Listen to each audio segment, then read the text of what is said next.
হেসেল থেকে হাসপাতাল, স্কুল, যুদ্ধের আঁচে জ্বালানির হাহাকার এ নিয়ে মুখ্যমন্ত্রী মমতা বন্দ্যোপাধ্যায়ের সঙ্গে কথা বলেছেন এবিপি আনন্দের সম্পাদক সুমন দে। গ্যাস সংকট নিয়ে ঠিক কি বললেন মুখ্যমন্ত্রী, শুনে নেব।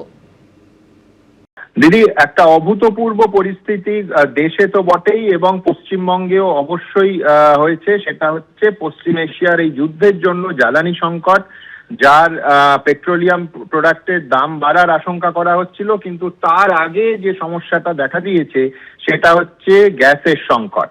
এবং আমরা এই আলোচনাটাকে যদি কয়েকটা ভাগে বিভক্ত করে নিই, তাহলে নিঃসন্দেহে প্রথম যেটা, আমি বাচ্চাদের কথা আগে আসবো।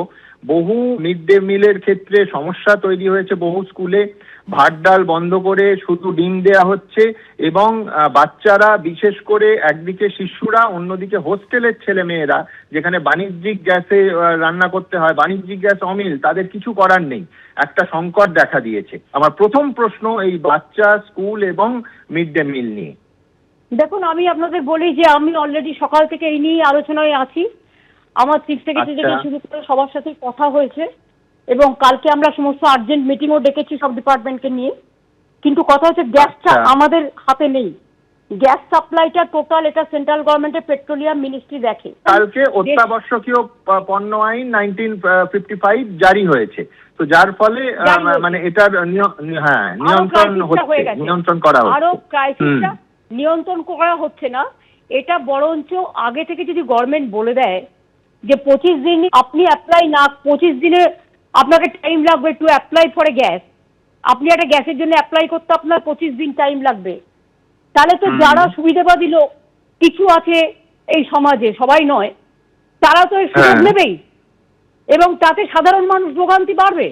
সুতরাং কেন সেন্ট্রাল গভর্নমেন্ট, আপনি বলছেন এই জন্য কালোবাজারি হয়েছে? কালোবাজারি হয়েছে আমি এখনো বলছি না, আমি এখনো বলছি না। তার কারণ হচ্ছে সেন্ট্রাল গভর্নমেন্ট এটা অ্যালাউ করেছেন। তাদের প্রথমেই বোঝা উচিত ছিল যে তোমার মজুদ ভান্ডার কত আছে। গ্যাসের মজুদ ভান্ডার নেই কেন? প্রত্যেকটা গ্যাসে পেট্রোল পাম্পে রেতে দেখবেন নরেন্দ্র মোদীর ছবি থাকে। তুমি ছবি দিয়ে প্রচার করছো, আর তুমি যখন জানো যে পেট্রোলিয়ামের ক্রাইসিস হচ্ছে, তুমি রাশিয়ায় যাচ্ছ কিনতে আমেরিকার থ্রুতে। কিন্তু যখন দেশে গ্যাসের ক্রাইসিস হচ্ছে, গ্যাস মানে মানুষের ঘরকন্না, গ্যাস মানে হোটেল রেস্টুরেন্ট, গ্যাস মানে যারা গ্যাসে পরিবহন চালায়, সবকিছু কিন্তু নির্ভর করে। তো আমার কথা হচ্ছে, তুমি একটা প্রপার প্ল্যানিং না করে আগেই হট করে ডিক্লেয়ার করে দিলে 25 দিন আগে গ্যাস পাওয়া যাবে না। তো 25 দিন আগে গ্যাস পাওয়া যাবে না বলবার আগে তোমার তো একটা জনগণকে, তাকে তার বাড়িতে গ্যাসের মানে অ্যাটলিস্ট তাকে 7 দিন সুযোগ দেওয়া উচিত ছিল যে 7 দিনের মধ্যে আপনি গ্যাস কিনে রাখুন, তারপরে আবার আপনি 25 দিন অ্যাপ্লাই করবেন। সেটা না করে হঠাৎ করে গভর্নমেন্ট যদি নিজে ভুল সিদ্ধান্ত নেয়, সেই সিদ্ধান্ত, এখন তুমি এসমা জারি করেছো, এসমা জারি করে কি করবে? যাকে তোমার পছন্দ নয় তাকে তুমি গ্রেফতার করবে, কিন্তু তাতে কি মানুষের সমস্যা সমাধান হয়? তাতে সমস্যা হবে না। আপনি নিশ্চয়ই একমত হবেন যে যারা এই রকম দেশের সংকটের সময় কালোবাজারি বা মজুদদারি করে, তারা তো ক্রিমিনাল, তাদের বিরুদ্ধে কঠোর ব্যবস্থা নেওয়া উচিত সব সময়। আমি মজুদদারদের পক্ষে নই, আমি তোমায় আবার বলছি, আমরা অতীতেও অনেক কিছু দেখেছি যে জোর করে কিছু হয় না, এদের বোঝাতে হবে। আমরা অলরেডি ডিএমএসপি দের ইনস্ট্রাকশন দিয়েছি, যেটা হচ্ছে সবাইকে বুঝতে হবে যেহেতু মানুষের সমস্যা হচ্ছে, কাজেই আমরা যেন মানুষকে এই বিপদে মানুষের পাশে দাঁড়াই। যেমন কোভিডের সময় আমরা মানুষের পাশে দাঁড়াতে অনুরোধ করেছিলাম সবাইকে, এবং সবাই সে অনুরোধ শুনেও ছিলেন। সেই রকম আমরা সবাইকে অনুরোধ করব, এটা টাকা ইনকামের টাইম নয়, এটা হচ্ছে মানুষকে সাহায্য করার টাইম, এবং সেটা তৈরি হয়েছে ভুল সিদ্ধান্তের ফলে। দেখুন, আমাদের হাতে থাকলে আমরা ঠিক প্ল্যানিং করে তবে কিন্তু এসব ঘোষণা করতাম, কিন্তু আমাদের হাতে নেই বলে এটা টোটাল সেন্ট্রাল গভর্নমেন্টের হাতে আছে।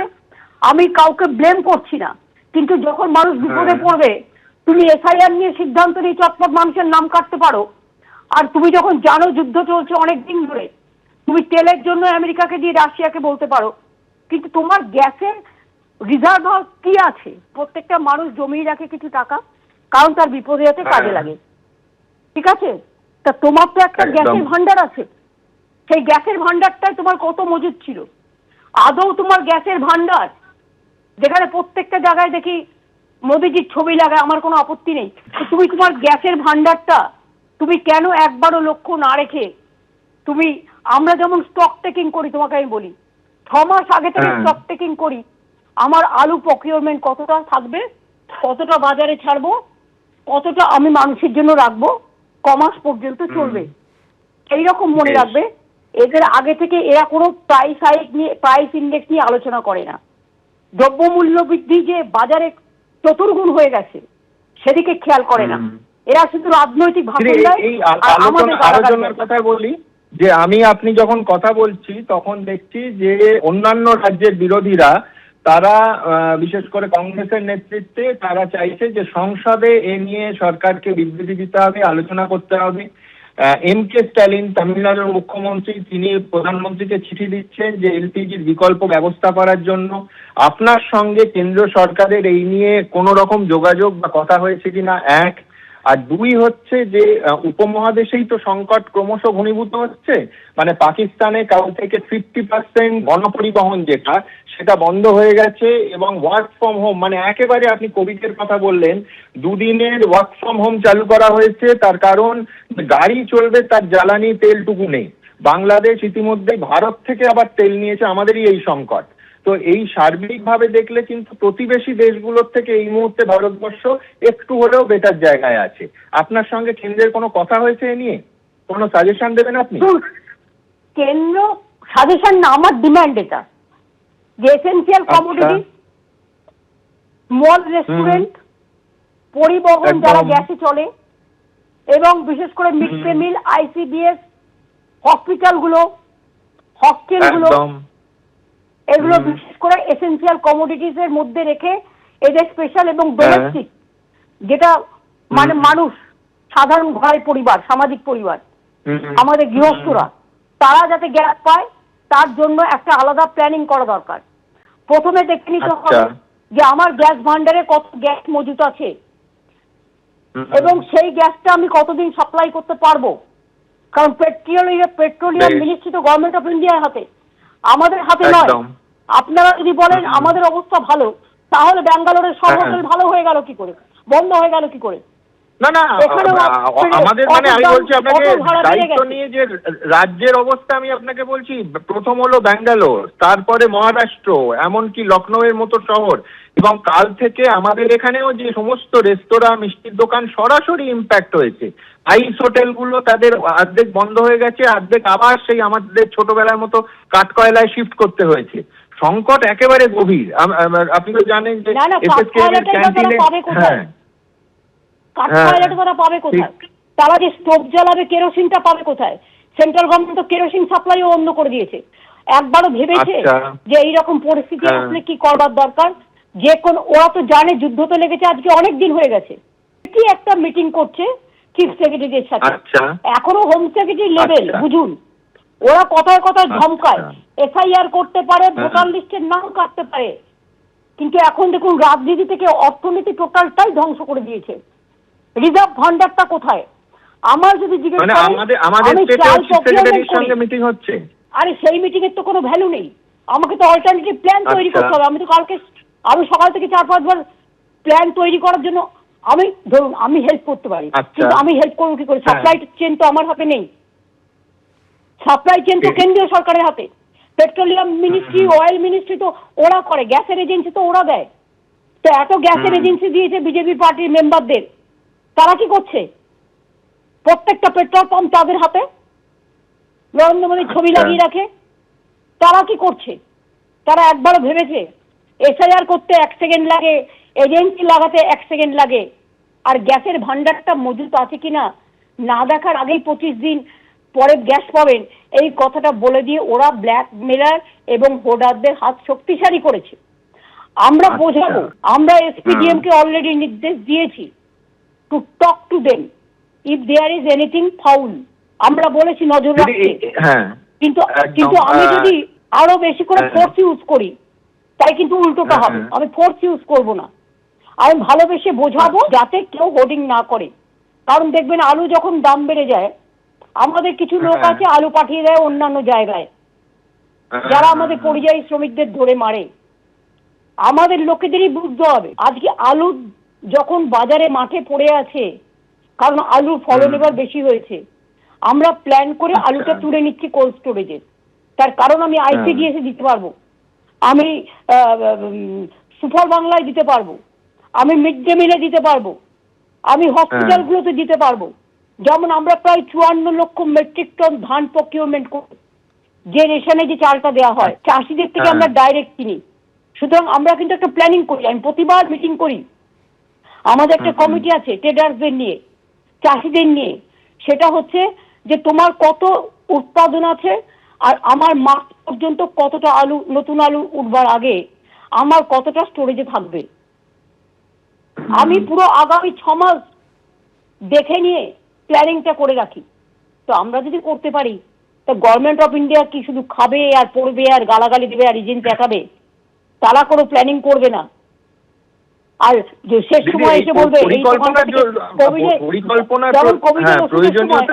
কোভিডের ওষুধের সময় একটা পুরো ব্র্যাকেট করে বলে দিয়েছে এই কোম্পানিটা থেকে কিনতে হবে। এই কোম্পানিটা কিন্তু অনেক বাজে ওষুধও দিয়েছে।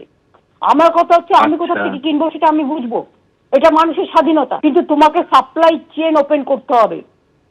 আমি আগে তো দেশকে বাঁচাবো, তারপরে এবং সেখানে পরিকল্পনা, অবশ্যই পরিকল্পনা ছাড়া একেবারে কোনো কিছুই কার্যকরী হবে না। কিন্তু একটা জায়গায় আপনার সঙ্গে আমি দ্বিমত মার্জনা করবেন, সেটা হচ্ছে মজুতদার এবং কালোবাজারিদের ভালোবাসা দিয়ে বুঝিয়ে কিন্তু দিদি কাজের কাজ কিছু হয় না। তারা তো এইটা জেনেই মজুত করে যে তারা যে তারা বেআইনি কাজ করছে।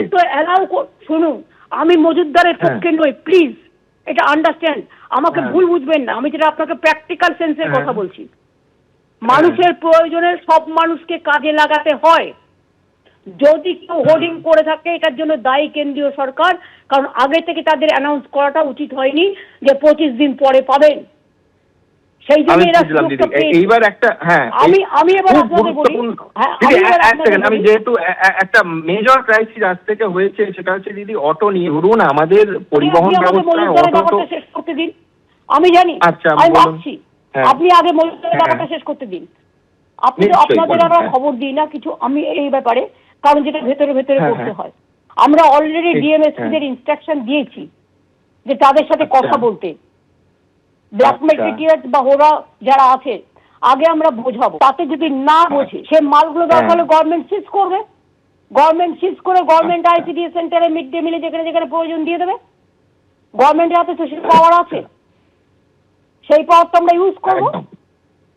আমাদের তো এনফোর্সমেন্ট ডিপার্টমেন্ট আছে, সেটা আমরা কি করব সেটা আমরা যদি আগেই জানিয়ে দিই, তাহলে কিন্তু তারা তো অনেকে সাবধান হয়ে যাবে, অন্য দেশে রাজ্যে পাঠিয়ে দেবে।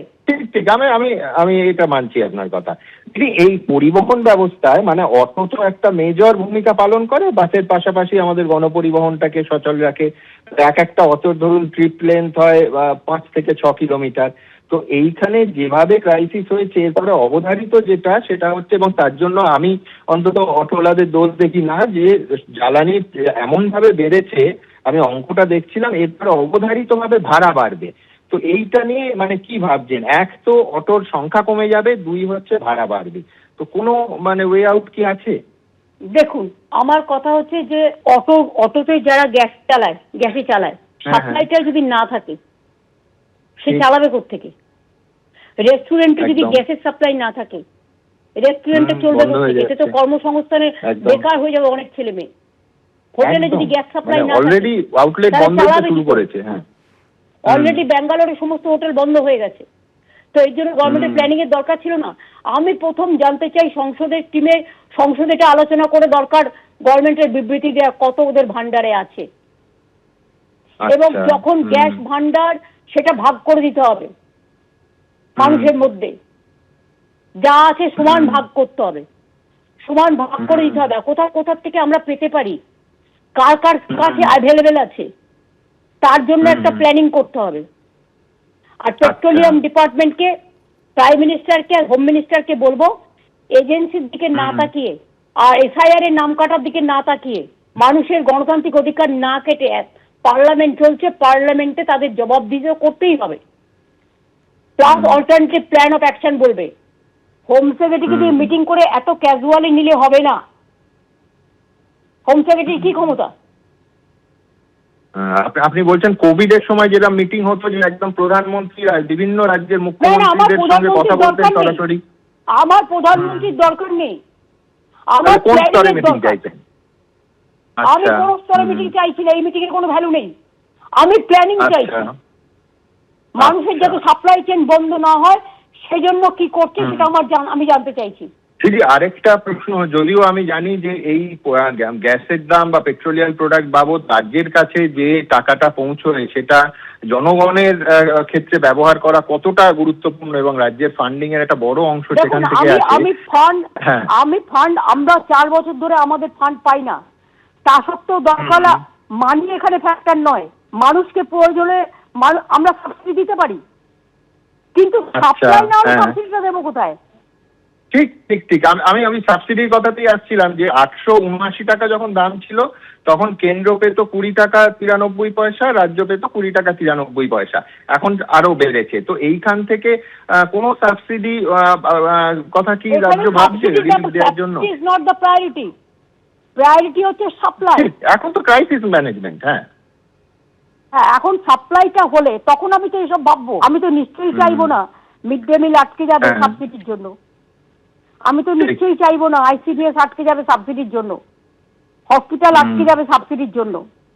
ফান্ড এখানে যেমন করে হোক আমরা জোগাড় করব, কিন্তু সেটা ফ্যাক্টর নয়।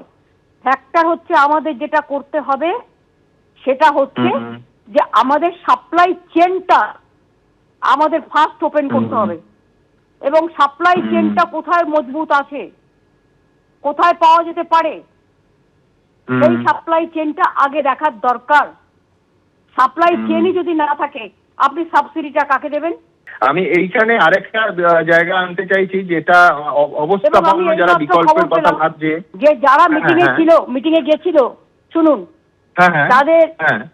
তাদের ইনপুট হচ্ছে সাপ্লাই চেন দিতে পারলো না। যেটা হোম সেক্রেটারি মিটিং করেছে, সাপ্লাই চেন দিতে পারলো না। হোম সেক্রেটারি মিটিং করছিলেন বিভিন্ন রাজ্যের মুখ্য সচিবদের সঙ্গে, তারা সাপ্লাই চেন দিতে পারেনি। আপনি গভর্নমেন্টের তরফ থেকে ইনফরমেশন পেলাম যে সাপ্লাই চেনটা দিতে পারলো না। আরেকটা এর সরাসরি ইমপ্যাক্ট যেটা হবে সেটা হচ্ছে ফান্ডের জন্য প্রবলেম হবে না। আমি দরকার হলে ভিক্ষে করে ফান্ড জোগাড় করব, কিন্তু সাপ্লাই চেন দিতে হবে। মানুষ যাতে সাপ্লাই পায় তার ব্যবস্থা আগে করতে হবে। মানে ধরুন, বিকল্প হিসেবে আপনি সঠিকভাবে বললেন যে এখন তো কাঠ কয়লা এই ট্রান্সফারটা সহজ কথা নয়, এবং তাতে পরিবেশ দূষণের সংকটও আছে। অনেকে চিন্তা করছি না, মানুষ আগে তো দুটো পেটে খাবে, কাঠ কয়লা কোথায় পাবে? তাহলে জঙ্গলের লোকেরা কোথায় যাবে? আপনি আমাকে বলুন, সে যে কাঠ কয়লা নিয়ে করবে তার জন্য তো গুল দিতে হবে, কাঠ কয়লা দিতে হবে, ঘুঁটে দিতে হবে। সেগুলো কোথা থেকে পাবে? যারা গ্রামের দিকে রান্না করে তারা এগুলো জানে, এগুলো লাগবে, তাকে তো জোগাড় করতে হবে। কোথা থেকে জোগাড় করবে? তার জন্য শহরে যদি আপনি শুনুন, একটু কেরোসিন চাই, আর ইন্ডেন দিয়ে লোকে বড়জোর একটু চা করতে পারে, একটু কফি করতে পারে, একটু গরম জল করতে পারে, একটু বাচ্চার দুধ করতে পারে, একটু ছোটখাটো একজন দুজনের একটা ভাতে ভাত ফুটিয়ে নিতে পারে, কিন্তু এর থেকে বেশি তো পারে না। এবার ধরুন, বিকল্প যেটা আরেকটা শহরের দিকে আছে সেটা হচ্ছে ওই ইন্ডাকশন ওভেন বা ইন্ডাকশন প্রেসার কুকার ব্যবহার। সেখানে আবার আপনার বিদ্যুতের চাহিদাও বেড়ে যাবে রাতারাতি। এটাও একটা পরোক্ষ প্রভাব আছে। লোডশেডিং হতে শুরু হবে, তাহলে তো আবার লোডশেডিং হতে শুরু হবে।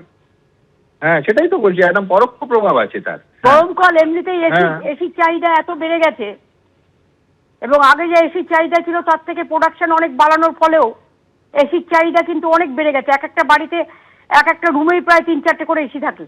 সে দরকার হলে এসির চাহিদা একটু কমিয়ে রান্নার চাহিদার জন্য সেটা একটু হেল্প করা যেতে পারে, কিন্তু সেটা বিদ্যুৎ আমরা সাবসিডি দিয়ে এর জন্য।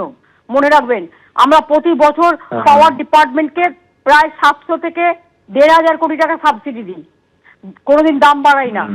সিএসসি যে দামটা বাড়ায়, আমরা সেই দামটা কিন্তু স্টেট গভর্নমেন্ট বাড়াই না। দিদি, অর্থাৎ আমি এইভাবে সাম আপ করতে পারি যে এক হচ্ছে কালকে আপনার গুরুত্বপূর্ণ মিটিং আছে, যেখানে নিঃসন্দেহে মিড ডে মিল থেকে, হাসপাতালের ক্যান্টিন থেকে সাধারণ মানুষের ব্যবহার এবং পরিবহন ক্ষেত্রে, অটো ইত্যাদির ক্ষেত্রে এই সংকট আলোচিত হবে। এবং আপনি পাশাপাশি এই দাবি তুলছেন যে কেন্দ্রকে অবিলম্বে সংসদে বিবৃতি দিতে হবে এবং রাজ্যের সঙ্গে একটা সুষ্ঠু কোঅর্ডিনেশন, সেটা তো স্বাভাবিকভাবেই আমার কথা হচ্ছে গ্যাসের ভান্ডার, পরিকল্পনা, গ্যাসের ভান্ডারে কত সঞ্চিত আছে এবং সেটা যদি তাদের আন্ডারে থাকে তাহলে ব্ল্যাকমেলিং হলে তো তারা দায়ী। তার কারণ এখন যত গ্যাসের এজেন্সি 12 বছরে দেওয়া হয়েছে সবটাই বিজেপি পার্টিকে দেওয়া হয়েছে যতদূর আমি জানি। রাতারাতি সব গ্যাস উধাও হয়ে গেল। আর কেন বললো 25 দিন আগে অ্যাপ্লাই করতে হবে? এই কথাটা আমার আপত্তি আছে। আমরা যদি বুদ্ধিমান হই, আমার প্ল্যানিং আমি বলবো না, আমি অল্টারনেটিভ ভেবে তবে বলবো। সেটা কালকে বলবেন? না না, আমার অল্টারনেটিভ তো সাপ্লাই চেন আমার হাতে নেই। সাপ্লাই চেনটা আমাদের দিতে হবে, তারপরে সব সিদ্ধান্ত হবে। আর ব্ল্যাকমেলিং বা হোর্ডিং যারা করছে, আমাদের সিদ্ধান্ত, আমাদের সবাই সজাগ আছে এবং we are taking full care. দিদি অনেক ধন্যবাদ। কালকে নিঃসন্দেহে আপনার বৈঠকের দিকে আমাদের নজর থাকবে। নজর থাকুক, কিন্তু আজকে যখন সেন্ট্রাল গভর্নমেন্ট বৈঠক করে কোনো সাপ্লাই চেন বলতে পারেনি, সেটা স্টেট পাবে কোত্থেকে? স্টেটে যদি সাপ্লাই চেনটা সেন্ট্রালের হাতে থাকে, আপনি কি কেন্দ্রের সঙ্গে আর কোঅর্ডিনেট করবেন? ডিসক্রিমিনেশন করা উচিত না, সব স্টেটকে সমানভাবে ভাগ করে দেওয়া উচিত যা আছে মজুদ ভান্ডার। এবং আরো মজুদ ভান্ডার কোথায় কোথায় পাওয়া যাবে নজর রাখা উচিত। আমরা যাদের পাঠাচ্ছি তেল, এই পাঠাচ্ছি গ্যাস, এখন আপাতত আমাদের জন্য রাখা উচিত, স্থগিত রাখা উচিত নিজেদের দেশের জন্য। তারপরে ইনকাম হবে, আগে দেশ বাঁচুক তারপরে ইনকাম হবে। কারণ আমাদের এখান থেকে তো অনেক গ্যাস অনেক জায়গায় সাপ্লাই হয়, আমি জানি, নামগুলোও জানি কারা করে। আমি অন্য দেশকে ডিপ্রাইভ করতে চাই না, কিন্তু আমাদের নিজেদের দেশকে তো আগে বাঁচতে হবে, আগে তো ঘর। অবশ্যই, এখানে আমি সম্পূর্ণ একমত দিদি। অনেক অনেক ধন্যবাদ আমাদের সঙ্গে কথা বলার জন্য। Thank you. এবিপি আনন্দ, এগিয়ে থাকে, এগিয়ে রাখে।